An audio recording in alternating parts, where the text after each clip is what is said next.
A single mom filled with a sense of adventure and a zest for life finds herself on the brink of a new chapter with her exciting new love, just as she begins envisioning a future full of promise. Then, a single phone call shatters that dream, altering their lives forever. What happens when love becomes fatal? This is the Fatal Attraction Podcast with Never Saw It Coming.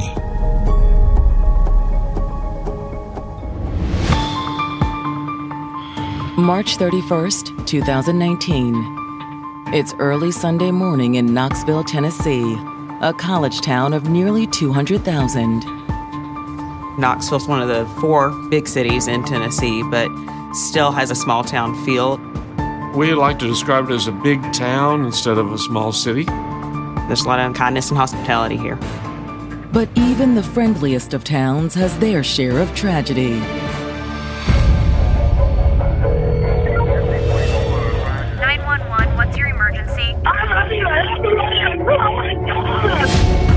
A little before 2 a.m., Knox County gets a call from Timothy Wells. I need an ambulance, please! He's frantic. He says that his girlfriend has been shot. Where are you shot at? In her head! Timothy says he found his girlfriend, Sherelle Johnson, lying on the floor, bleeding from a gunshot wound to her head. Please bring an ambulance, please! The 911 operator is trying to communicate with him to find out what really happened. Is she breathing? I don't know. All he could tell them was that Sherelle was up cleaning the kitchen when he was getting ready for bed. But then he heard a gunshot. As the dispatcher tries to get more information from Timothy, she hears more commotion at the scene. In the background, you can hear the daughter of the victim. She was 12 at the time. She was hollering and screaming, you know. Cheryl's daughter ran in and saw her there bleeding. It's just a horrible thing.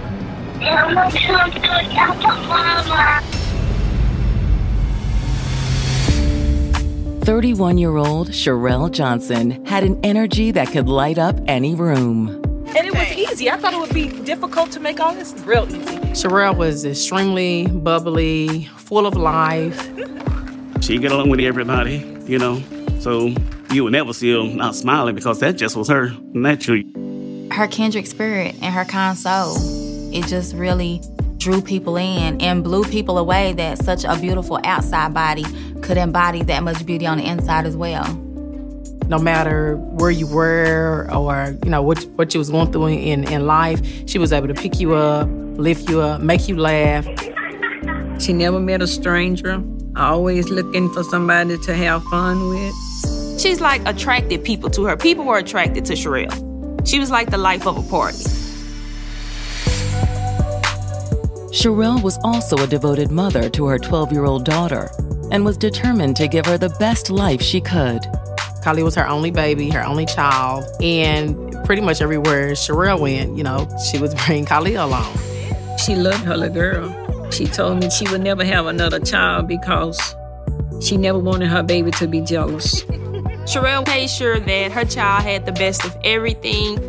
Kalia was her world. They were like a cute little twin combo. Originally from Louisiana, Sherelle had moved to Tennessee to have better opportunities for her daughter. There were good schools, there were good jobs, and she had family there.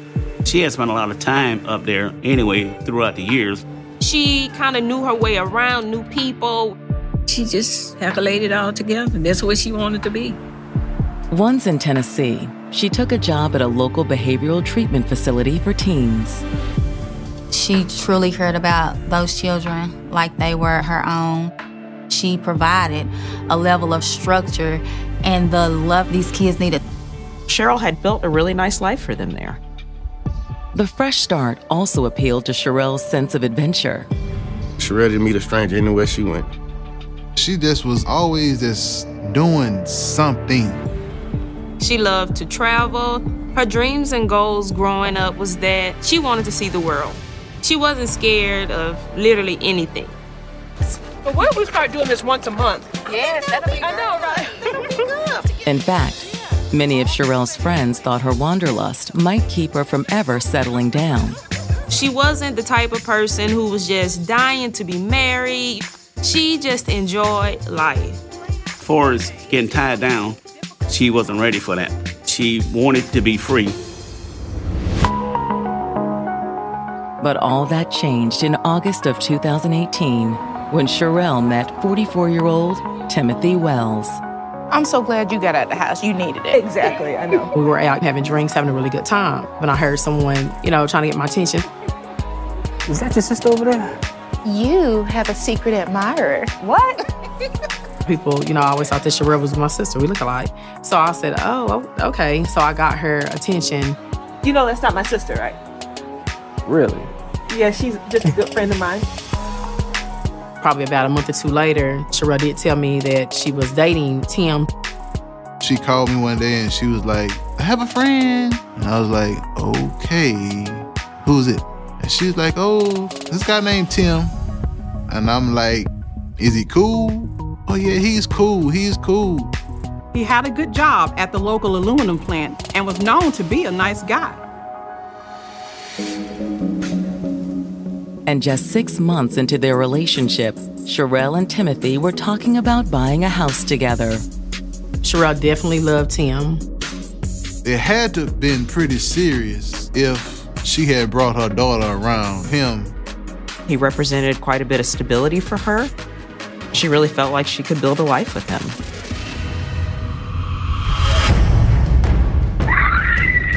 But now, instead of building their future together, Timothy is on the phone with 911 pleading for an ambulance. I don't know, Khalid, baby. He says that his girlfriend has been shot. My God, I don't know, Khalid, I don't know. He was screaming, get an ambulance here. He's frantic. Of course, the child is crying, and she's frantic too. Oh my God! It was a horrific sight to see her mother laying in the floor in a puddle of blood. But the question for police is, how did it happen? Oh my God! Okay, did you do that on purpose? I don't know what happened.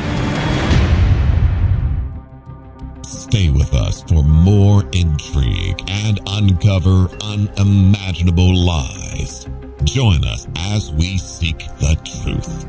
Stay tuned for more of the Fatal Attraction Podcast.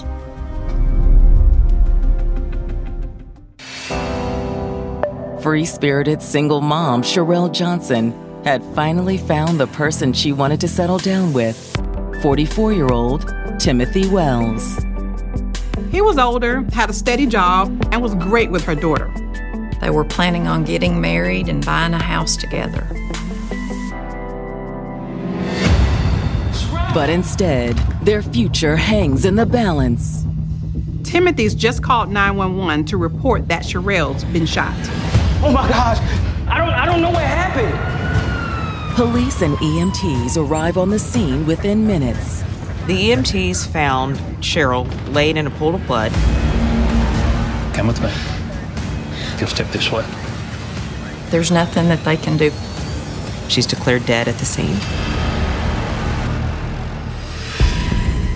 Then, as responding officers secure the scene, the Major Crimes Unit is called in. So what do we got? Once it's determined that there's a victim, they will call a detective to come over to take a look at the scene, start collecting evidence. One bullet shell here. They're looking around to see what the crime scene shows, what might have happened. Everything related to the shooting appears to be confined to the kitchen. There is a 9mm handgun on the kitchen table. There are also 9mm shell casings. There was a vodka bottle, some cards left on the table. Looks like people had been having a good time. Nothing else in the house appears to be disturbed either. There is nothing to indicate that there was any struggle before the shooting. None of the furniture looked out of place. There was no blood trail. There was no sign of forced entry. However, there may not have been any need for it. Detectives did know that the back door that leads to the patio was unlocked. While the medical examiner is called in to remove Sherelle's body for autopsy, detectives take the opportunity to speak with her daughter. I really need to ask you a couple questions. Is that okay? That's real trauma for a child. But through her shock, she still manages to give detectives a brief statement. They asked her about her mom's relationship with Timothy and whether they had been fighting at all that night. Yeah, they were always happy together. Cheryl's daughter denied any knowledge of any sort of argument, and she said that Timothy and her mother got along great. The detective tries to get more information out of her, but she wasn't in the room at the time. With Sherelle's daughter unable to shed much light on the crime, detectives shift their attention to Timothy. Child and Family Services came in to take custody of Cheryl's daughter until other family members could get there. And they took Timothy down to the station to question him. Okay, today is Sunday, March 31st, 2019. Our time now is 4:47 a.m. with Mr. Timothy Dion Wells. The detectives began by asking Timothy to walk them through the evening leading up to the shooting. We hung out. My uncle, his girlfriend came over. They played cards, had a relaxed evening prior to the incident occurring. Tim said they were really enjoying themselves, and his uncle and girlfriend left about 1:30 in the morning, and that he went back to the bedroom. He says that while he got ready for bed, Cherelle was tidying up a few things in the kitchen. 5 to 10 minutes later, I heard a gunshot.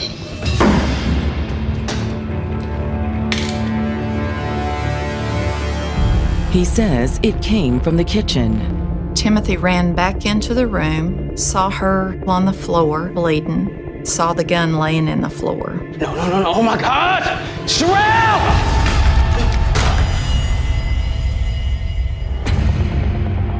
When the detectives asked how the gun ended up on the table, Timothy admitted that was his fault. I picked the gun up, put it on the table, I called 911. I was so frantic and out of my mind. Unfortunately, Timothy moving the gun could have disturbed important evidence. They're going to take fingerprints on that gun to determine who's held that gun or not. Does Timothy's explanation mean he was trying to hide something? Detectives aren't sure they buy his story, so they keep pressing him. Did y'all have an argument? Was there a debate? Were there some words? Because we were playing cards and we don't ever argue. So we don't argue about anything. Timothy is adamant that they're happy. They don't fight. And that's what Cherelle's daughter had said to detectives also. He said he didn't know what happened. They had been drinking, but everything had appeared to be fine. When you left to go use the bathroom, where was she standing? According to Timothy, that's more or less where he found her a few minutes later, lying on the floor in front of the sink. He also told detectives that while Cherelle didn't own any firearms, he kept a few in the house for protection. How many guns do you have? 4, maybe. What kind? A revolver, a 45, and 2 9mm. What was the 9mm at that point? It was on top of the refrigerator, right? I think that's where it was. Cherelle would often tell me that he did have a pretty large gun collection. She just basically would just say, anything happens or something go wrong, I know we'll be protected because, Tim has these guns. Okay. Has she ever threatened to harm herself in your presence before? He was adamant that she never had. Okay, so here's the thing. Evidence at the scene leads me to believe that, yeah, this is what she did. The detectives start to believe that Cherelle Johnson's gunshot was in fact self-inflicted. It looked like Cherelle may have died by suicide.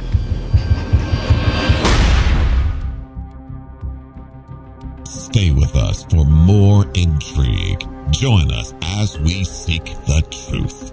Stay tuned for more of the Fatal Attraction Podcast.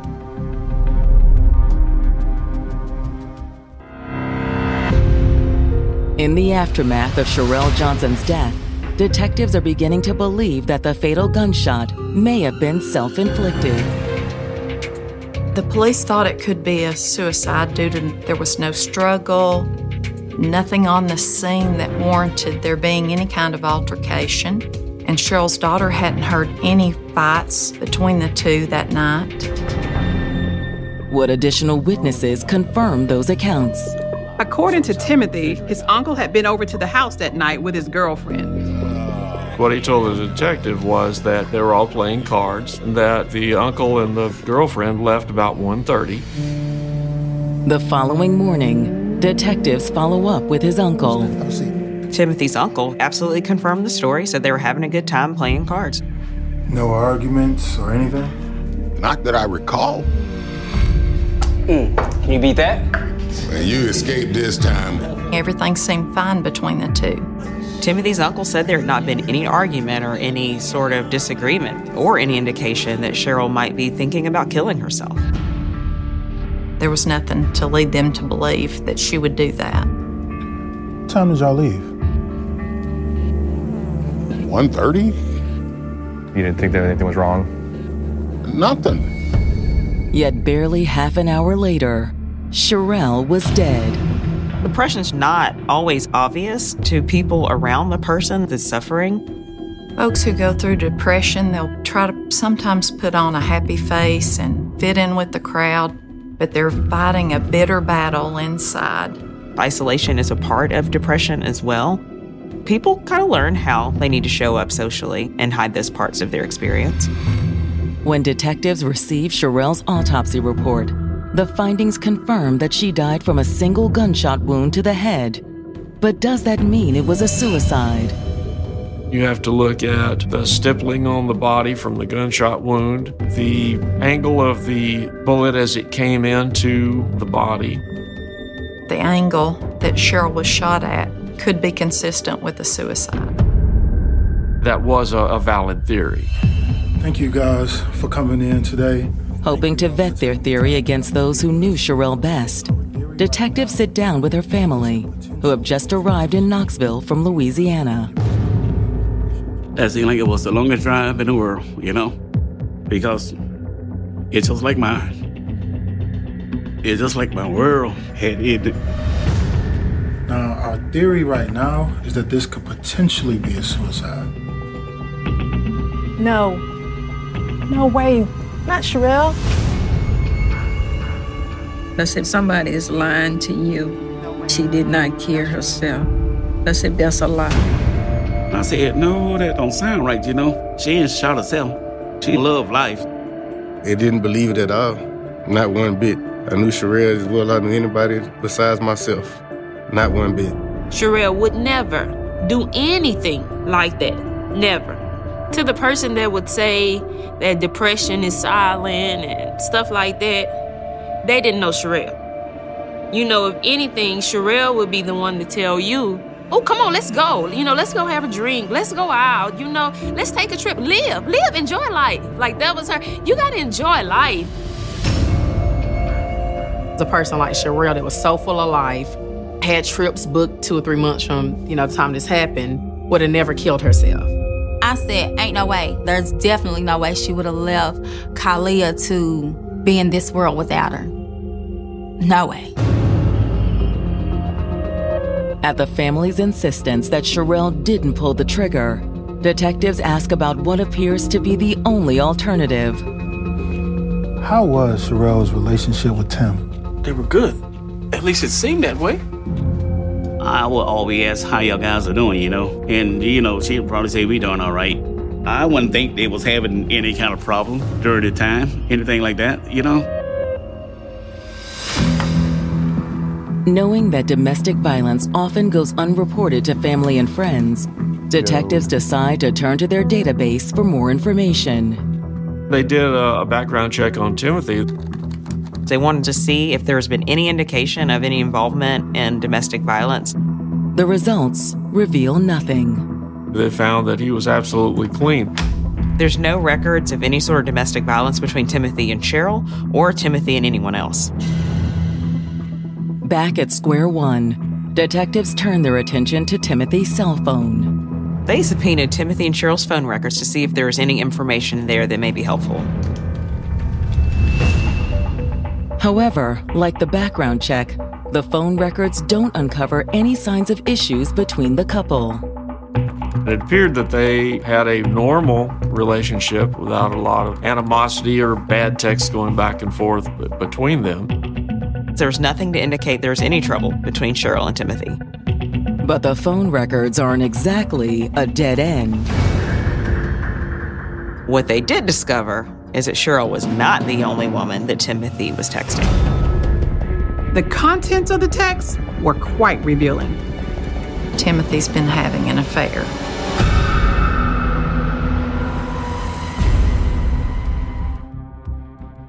Stay with us for more intrigue and uncover unimaginable lies. Join us as we seek the truth. Stay tuned for more of the Fatal Attraction Podcast.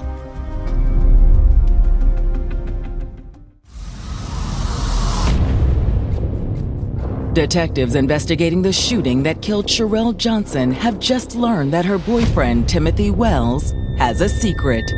Timothy was romantically involved with another woman. If Sherelle found out he was cheating, that could explain a suicide.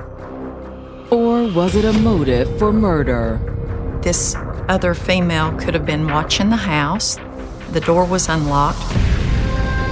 Timothy could have been covering up for her. Why don't you have a seat right there? Detectives bring the other woman in for questioning. 37-year-old Kara Higgins. How do you know Timothy Wells? I've known him for years. We started hanging out after my divorce. Hanging out? Well, Kara had no problems admitting to the affair. She was very upfront with the fact that she was seeing Timothy. I mean, wasn't very serious. Did you know he was seeing someone else? It might have come up a couple of times. Kara really didn't think much of his involvement with Sherelle at all. We weren't exclusive. And I didn't really care if he was seeing anyone else, to be honest. Kara said she wasn't jealous. She had just gotten divorced. She was out to have a good time. She was not interested in being in a relationship. She said she wasn't interested in breaking up Tim and Sherelle. Kara also tells detectives that Sherelle wasn't aware Timothy was cheating on her. So you have no reason to want her dead? Absolutely not. Kara said she had no part whatsoever in her death. Not that detectives are willing to take her word for it. Can you tell us where you were late Saturday night, early Sunday morning? I was on a date. She told him she was actually out with another man the night of Cheryl's murder. In fact, she claims that she stayed the night with him. Like I said, me and Tim weren't very serious. Kara explained that she had actually started moving on.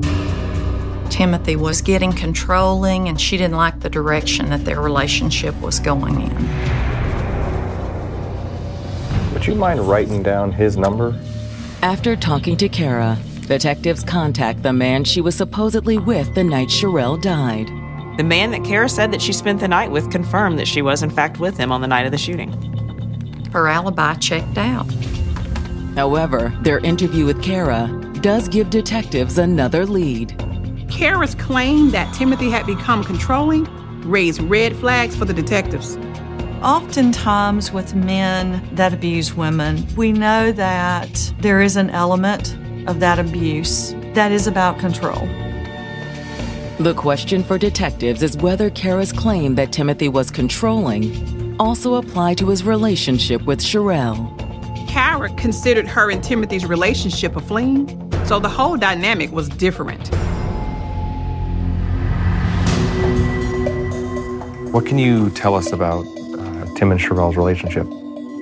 Searching for more insight into Sherelle and Timothy's relationship, detectives reach out to her friend Mimi Johnson, who is still reeling from the news of her death. When I got the news, I can just remember, throwing the phone down, and I sort of lost it. I lost it. What detectives learn from Sherelle's friends suggests there may be something to Kara's story about Timothy's behavior. He was telling her how to dress, changing her phone number, limiting the people that she was talking to. She completely turned to a different person because of him. You could tell that she just wasn't herself.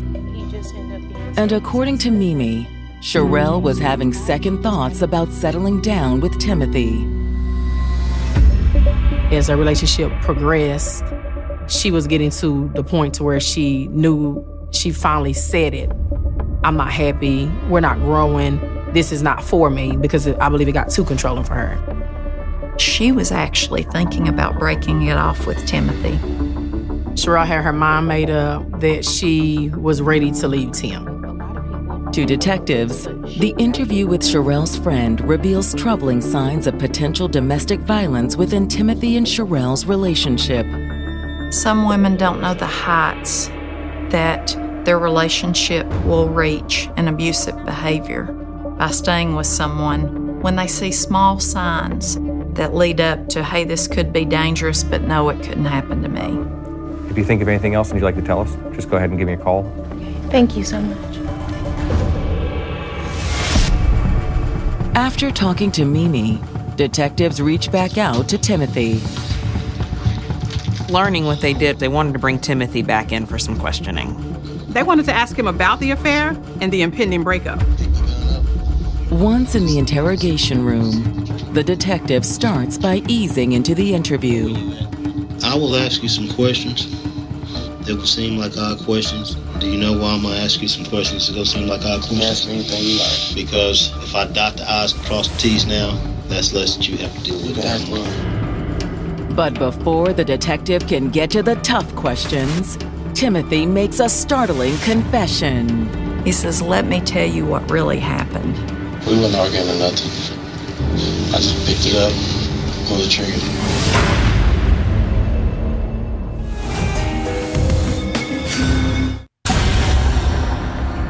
Brought in for additional questioning, Timothy Wells has just made a shocking confession to detectives.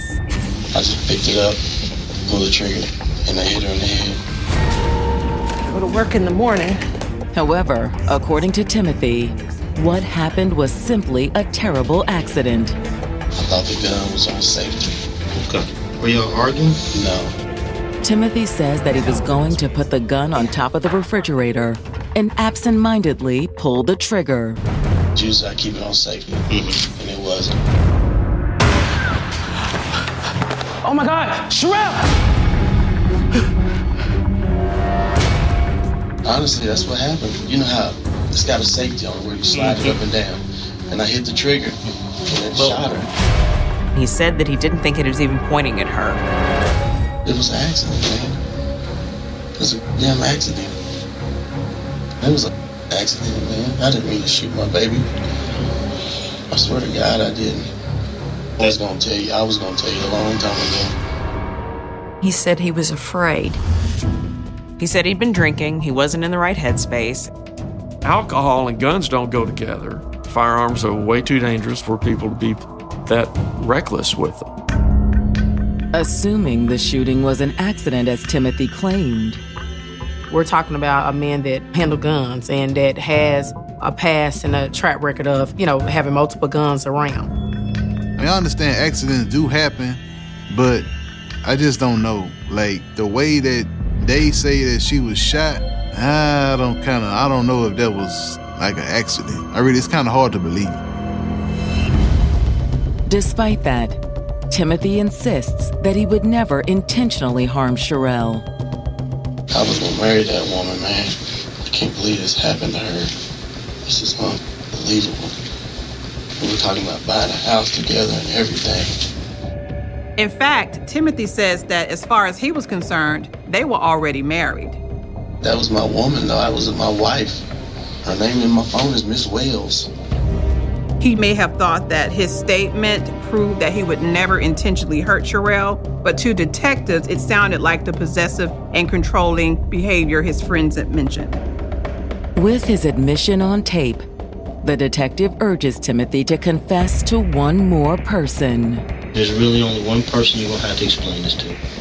The detective suggested that Timothy needed to be the one to tell Cheryl's daughter.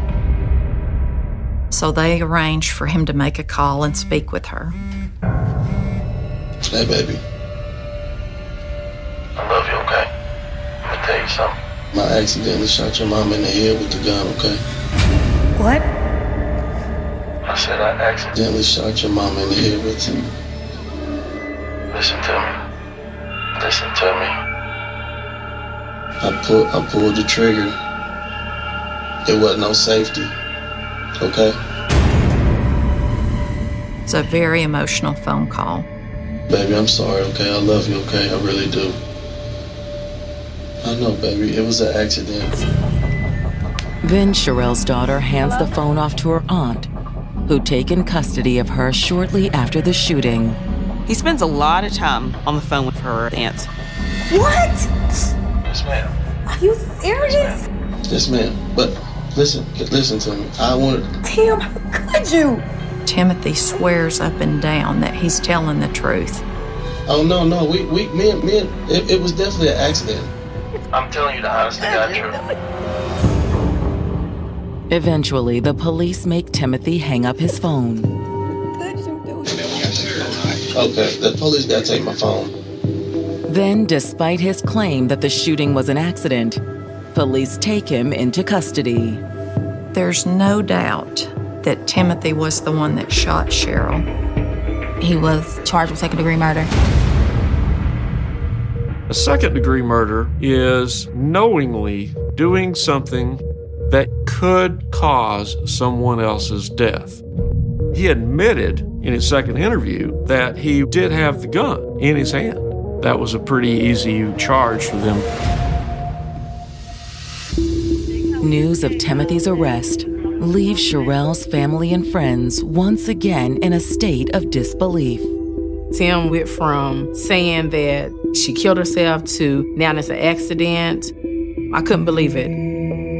I had to laugh. No, it's no way you're a grown man. It's no way you mistakenly shoot somebody in the head. Accident or not, Timothy walks out of jail less than 24 hours after his arrest. Timothy posted bond shortly after being arrested. When he was arrested and then he was released, that was scary. The fact that Timothy could work the system like that and be out on bail really compounded the outrage surrounding Sherelle's death. It just make you wonder what's going on. To make matters worse, the trial dates are delayed several times. I do feel like he had a lawyer that was basically buying him time. It's been a lot of disappointment to me. And soon, Sherelle's family will begin to wonder if they will ever see justice served. Tim been out and still been able to live his life with no consequences of Sherelle's murder. Maybe detectives believe that the shooting was an accident. You know, it looked like he was free.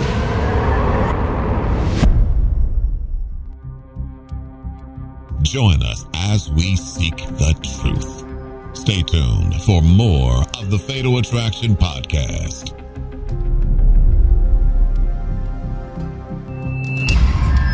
After his arrest for the murder of Sherelle Johnson, Timothy Wells has been out on bond awaiting trial for nearly 3 years. Timothy had a lawyer that was playing with the system, and he was paying him good money. So he did everything he could to keep him out.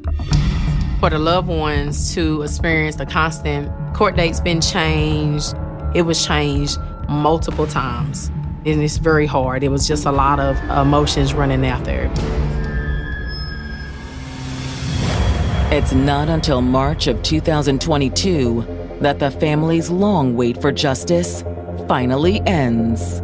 It was a relief when I went to court and I seen that something really was going to happen. To establish motive, the prosecution begins by putting Sherelle's friends and coworkers on the stand. We knew that Tim killed her. We knew that he was extremely jealous. We know he did it on purpose. I think he was like, this can't go, you know? Like, this is not going to work. I got to break this thing off. Like, we can't do this anymore. And I think that may have triggered him. You about ready to go to bed? We've already talked about this. Part of that is definitely about control. There's another part of that equally as important, if not more important, that is about the insecurity of that man. That man's self-esteem. that man's need to feel that his world is going to remain in place, that man's need to feel important. And for him, it all hinges on her. And if he thinks that she's going to exit his world, then his world's going to fall apart. He wanted her to feel like she needed him, and that wasn't the case.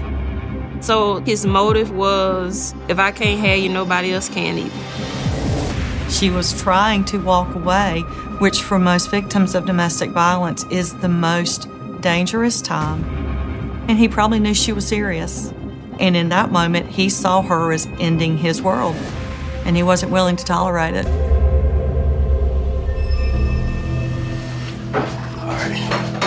He could tell he was losing her. And that's when he lost control. They determined that after Timothy's uncle left, that Cheryl did decide to tidy up. And while she was working, Timothy slipped off to retrieve the gun. Then, while Cheryl's back was turned, he crept up quietly behind her. Cheryl had no idea what lie in store for her. She never seen it coming. He probably really believed in that moment it was her fault. You were going to leave me. You were taking this away from me. I was doing everything I could do for you, and yet it still wasn't enough. She drops to the floor. Timothy puts down the gun and calls 911 and gives his very convincing story. Okay, what happened? It was an accident. I don't know what happened. To back up their assertion, the prosecution calls an expert witness to the stand. The primary witness is a forensics expert in firearm incident reconstruction. He looked at all of the evidence, the angles, and determined that it was unlikely that it was an accidental discharge of the weapon. He explained that the trajectory of the bullet was more consistent with a point-and-shoot situation. When it's the defense's turn, they stick to Timothy's story. The defense continues to maintain that this was absolutely an accidental shooting. His defense team says if you listen to the 911 tape, again, it sounds like he's as surprised as anybody that the gun went off. And he's very frantic to get an ambulance over there, somebody to help her. I need an ambulance! They even try to explain away why Timothy initially lied to detectives about how the shooting occurred. The defense implied that it was her daughter who assumed that she had shot herself, and he just went along with it. It's an obvious attempt to shift the blame for his own lies. When the case goes to the jury, Cheryl's friends and family aren't sure what to expect. He was still saying that it was an accident. It was like a 50-50 chance that it might work. I had been on a prayer line for quite some time that the verdict would come back as guilty. In the end, those prayers are answered. The jury found Timothy guilty of second-degree murder. The forensics, it was no way around it. We knew that Tim was guilty. We knew that Tim killed her.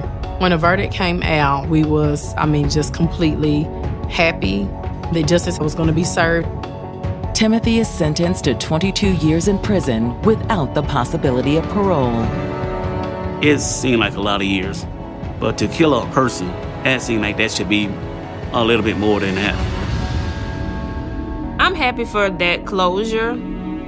I just want him to spend the rest of his life in jail until he dies, because we lost a very bright light in our family. It's never gonna be enough time, because my granddaughter don't have a mother and my daughter is gone. With the trial now behind them, Cheryl's family and friends are doing their best to keep moving forward. Her mom and her dad, they was their only kids, so the holidays roll around, Father's Day, Mother's Day, birthdays, it's not the same. I think Kylie is so strong. She's so Cheryl's daughter. So she appears to be just moving forward with life and trying to make it the best that it can be for her right now. I'm sure it's really a struggle and challenging, and I'm so hurt that that's the story, but I'm so proud that she wears it so gracefully. We're missing a lot.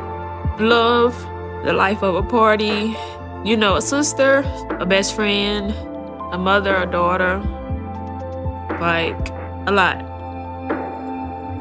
Did Kelly tell y'all that she's my little broke best friend?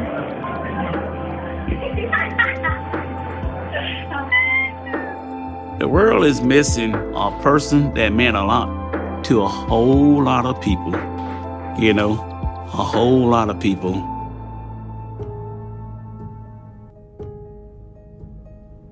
When love is tainted by betrayal, it becomes impossible to return to its former state. What remains is no longer love.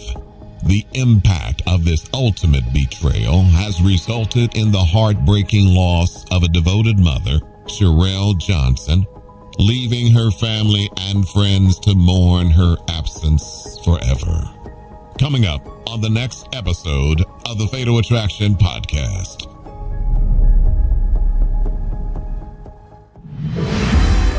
She was used to taking care of herself and others. She grew up with a hard life. She was left alone a lot. Her whole identity was a caretaker because that's who she had been conditioned to be. Until she found a partner she could rely on. She fell in love. He was definitely always there. It was good and I was happy for her. But their love story would be tragically cut short. Being a mother and caretaker is a profession suited for someone with a big heart, and that was perfect for a woman from Buffalo, New York. Like her kindness, she opened her heart to love, but her life takes an unexpected turn. What happened and who could be responsible? What happened that cold winter night? Tune in to the next episode of the Fatal Attraction Podcast.